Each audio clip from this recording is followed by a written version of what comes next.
Shalom saudara-saudara yang dikasihi oleh Tuhan.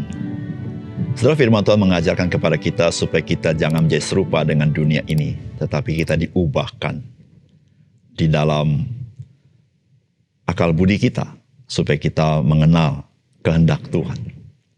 Saudara, diubahkan menjadi seperti dunia merupakan hal yang dapat terjadi dalam hidup kita karena kita selalu bergaul dengan dunia ini. Saudara, ketika kita menjadi serupa dengan dunia ini, saudara, kita sulit sekali dapat hidup di dalam kehendak Tuhan. Salam jumpa dalam program Tuhan Adalah Gembalaku. Saudara, kita tidak dapat sungguh-sungguh menghayati bagaimana kita harus hidup sebagai manusia di tengah-tengah dunia ini. Mengapa demikian? Karena kita hidup sebagai manusia itu belajar dari manusia lain. Bagaimana manusia lain hidup dalam dunia ini. Saudara, manusia-manusia lain, saudara-saudara, hidup dalam dunia ini dengan persepsi dan dengan filosofinya. Dan saudara, filosofi itu tidak jauh berbeda dengan filosofi dunia ini. Saudara, oleh karena itu, saudara, tidak mudah bagi manusia untuk sepakat atau setuju dengan penyataan Allah melalui firman-Nya ketika Tuhan menyatakan kehendak-Nya atau panggilannya. Karena saudara, manusia berpikir bahwa apa yang Tuhan nyatakan itu bertentangan dengan pandangan umum manusia yang hidup dalam dunia ini. Saudara, bagaimanakah dengan engkau dan saya? Mari kita membaca Yunus pasal yang keempat. Tetapi hal itu sangat mengesalkan hati Yunus, lalu marahlah ia. Dan berdoalah ia kepada Tuhan, katanya, "Ya Tuhan, bukankah telah kukatakan itu ketika aku masih di negeriku? Itulah sebabnya maka aku dahulu melarikan diri ke Tarsis, sebab aku tahu bahwa engkaulah Allah yang pengasih dan penyayang, yang panjang sabar dan berlimpah kasih setia, serta yang menyesal karena malapetaka yang hendak ditatangkannya. Jadi sekarang ya Tuhan, cabutlah kiranya nyawaku, karena lebih baik aku mati daripada hidup." Tetapi firman Tuhan, "Layakkah engkau marah?" Yunus telah keluar meninggalkan kota itu dan tinggal di sebelah timurnya. Ia mendirikan di situ sebuah pondok dan ia duduk di bawah naungannya, menantikan apa yang akan terjadi atas kota itu. Lalu atas penentuan Tuhan Allah, tumbuhlah sebatang pohon jarak melampaui kepala Yunus untuk menaunginya, agar ia terhibur daripada kesalahan hatinya. Yunus sangat bersukacita karena pohon jarak itu. Tetapi keesokan harinya, ketika fajar menyingsing atas penentuan Allah, datanglah seekor ulat yang menggeret pohon jarak itu sehingga layu. Segera sesudah matahari terbit, maka atas penentuan Allah bertiuplah angin timur yang panas terik, sehingga sinar matahari menyakiti kepala Yunus. Lalu rebahlah ia lesu dan berharap supaya mati. Katanya, "Lebih baiklah aku mati daripada hidup." Tetapi berfirmanlah Allah kepada Yunus, "Layakkah engkau marah kepada pohon jarak itu?" Jawabnya, "Selayaknya lah aku marah sampai mati." Lalu Allah berfirman, "Engkau sayang kepada pohon jarak itu, yang untuknya sedikit pun engkau tidak berjerih payah, dan yang tidak engkau tumbuhkan, yang tumbuh pada satu malam dan binasa dalam satu malam juga. Bagaimana tidak aku akan sayang kepada Niniwe, kota yang besar itu, yang berpenduduk lebih dari 120.000 orang, yang semuanya tidak tahu membedakan tangan kanan dan tangan kiri, dengan ternaknya yang banyak."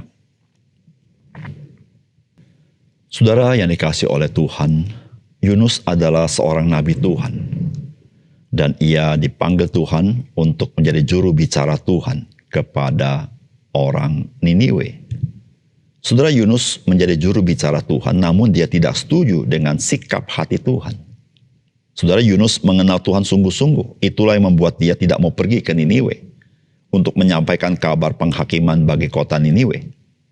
Saudara, Yunus tidak terpikir sedikit pun bahwa Tuhan itu membenci orang-orang Niniwe, melainkan Yunus sungguh-sungguh sadar bahwa Tuhan itu mengasihi mereka. Bukan hanya mengasihi bangsa Israel. Saudara, apakah pesan firman Tuhan bagi kita?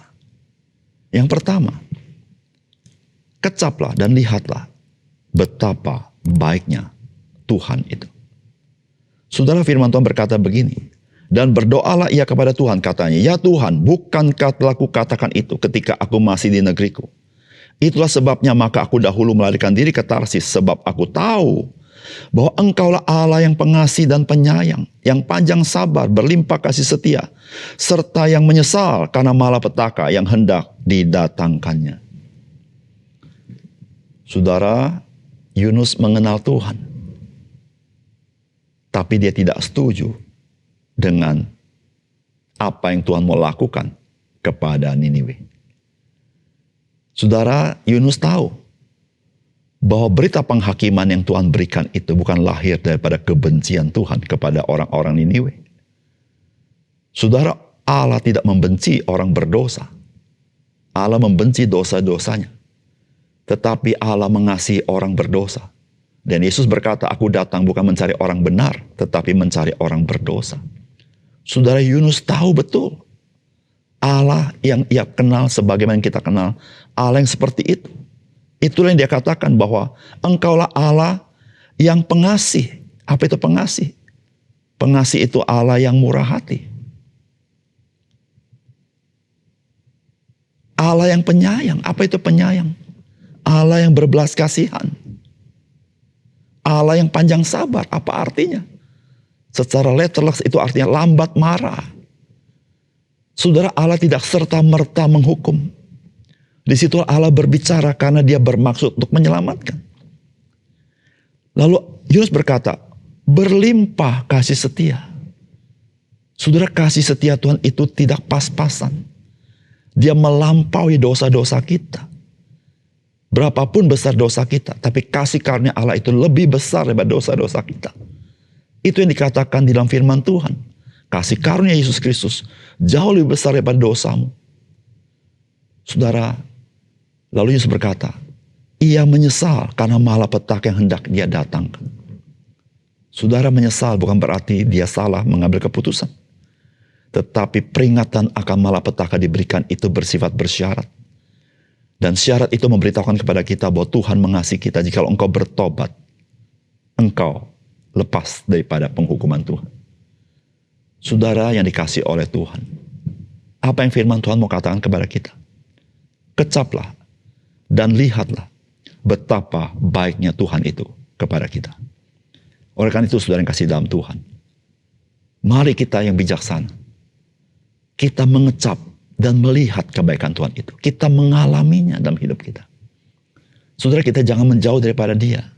Jangan kita hidup bergelimangan dosa yang kita pikir sebagai suatu hiburan dalam hidup kita. Tetapi sesungguhnya kita sedang lupa betapa baiknya Tuhan kepada kita. Betapa Dia panjang sabar kepada kita. Dia lambat marah. Dia beri peringatan dahulu supaya engkau dan saya tidak berkubang di dalam dosa. Dia Allah yang berlimpah kasih karunia, berlimpah kasih setia, melampaui dosa-dosamu. Saudara, melalui kitab Yunus, Tuhan mau kasih tahu kepada kita. Saudara, kecaplah dan lihatlah betapa baiknya Tuhan itu kepada engkau dan saya. Dan mari kita datang kepada Dia. Yang kedua, saudara, hari ini firman Tuhan mengajar kepada kita, hendaklah kamu selalu rendah hati, lemah lembut, dan sabar. Tunjukkanlah kasihmu dalam hal saling membantu. Saudara, itulah kutipan dari Efesus pasal 4 ayat yang kedua. Saudara, dalam kitab Yunus, firman Tuhan berkata begini, tetapi berfirmanlah Allah kepada Yunus, layakkah engkau marah karena pohon jarak itu? Jawabnya, selayaknya lah aku marah sampai mati. Lalu Allah berfirman, engkau sayang kepada pohon jarak itu, yang untuknya sedikit pun engkau tidak berjerih payah, dan yang tidak engkau tumbuhkan, yang tumbuh dalam satu malam dan binasa dalam satu malam pula.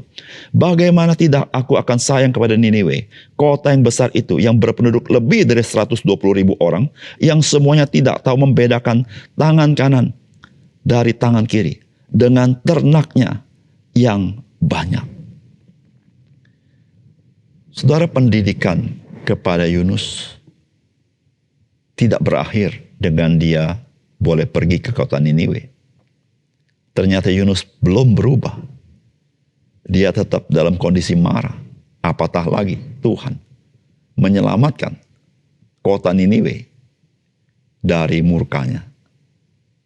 Saudara, didikan Tuhan yang Tuhan berikan adalah ketika Yunus keluar dari kota itu dan sedang berteduh, maka Tuhan menumbuhkan pohon jarak di atas kepalanya, melampaui kepalanya. Saudara, Yunus senang dengan pohon itu. Tetapi Tuhan mengutus ulat membuat pohon jarak itu layu. Saudara tahu apa yang terjadi? Yunus marah sama Tuhan. Mengapa Tuhan membuat pohon jarak itu mati? Dan Tuhan beritahu kepada Yunus, layakkah engkau marah? Kenapa Tuhan tanya demikian? Yunus, engkau tidak berbuat apa-apa. Engkau tidak punya jasa. Pohon itu aku tumbuhkan sendiri. Kenapa kalau dia layu engkau jadi marah? Lalu Tuhan berkata, terhadap apa yang engkau tidak usahakan, engkau bisa marah. Engkau begitu sayang kepada pohon jarak. Tuhan berkata, bagaimana aku tidak sayang kepada penduduk Niniwe yang begitu besar, 120.000 orang. Mereka yang Tuhan ciptakan. Tuhan pun sayang kepada mereka. Saudara, apa yang Tuhan mau ajarkan kepada Yunus, Tuhan juga mau ajarkan kepada kita. Saudara, hidup kita ini kasih karunia Tuhan, saudara. Kalau engkau dan saya bisa berusaha, jangan lupa, di dalam usahamu ada kasih karunia Tuhan. Saudara, kalau Tuhan tidak berkasih karunia kepada kita, kita tidak bisa ada sebagaimana kita ada hari ini. Saudara, Tuhan selalu memberi kepada kita. Saudara, dengan satu tujuan, supaya engkau mengenal Dia yang baik itu. Supaya engkau menyembah Dia. Supaya engkau percaya kepada Dia. Dan Tuhan ingin engkau menjadi orang yang rendah hati, karena engkau sadar. Engkau tidak bisa hidup dengan kekuatanmu sendiri, tanpa kasih karunia Tuhan. Tuhan ingin engkau lemah lembut. Supaya engkau sadar, bahwa Tuhan, Dialah yang berbuat baik kepada kita. Sehingga kita pun harus mempunyai hati kepada orang lain. Lemah lembut kepada orang lain. Menyadari bahwa kita pun mengalami kelemah lembutan Tuhan. Tuhan ingin kita sabar kepada orang lain. Karena Tuhan sabar kepada kita. Dengan Tuhan berbicara kepada kita, mendidik kita. Sebagaimana Tuhan mendidik Yunus dengan sabar. Dan Yunus tidak sabar kepada Niniwe. Tapi Tuhan sabar kepada Yunus. Dan Tuhan sabar juga kepada Niniwe. Saudara, sampai hari ini Tuhan sabar kepada engkau dan saya. Saudara, Tuhan ingin supaya engkau dan saya menunjukkan kasih-Mu, membantu orang lain. Saudara, itulah yang Tuhan panggil kepada Yunus. Dan Yunus tidak mau melakukannya. Dan Yunus masih marah, saudara. Saudara, Tuhan Yesus, Dia pernah mengatakan satu kalimat seperti ini dalam Matius pasal 11 ayat 29.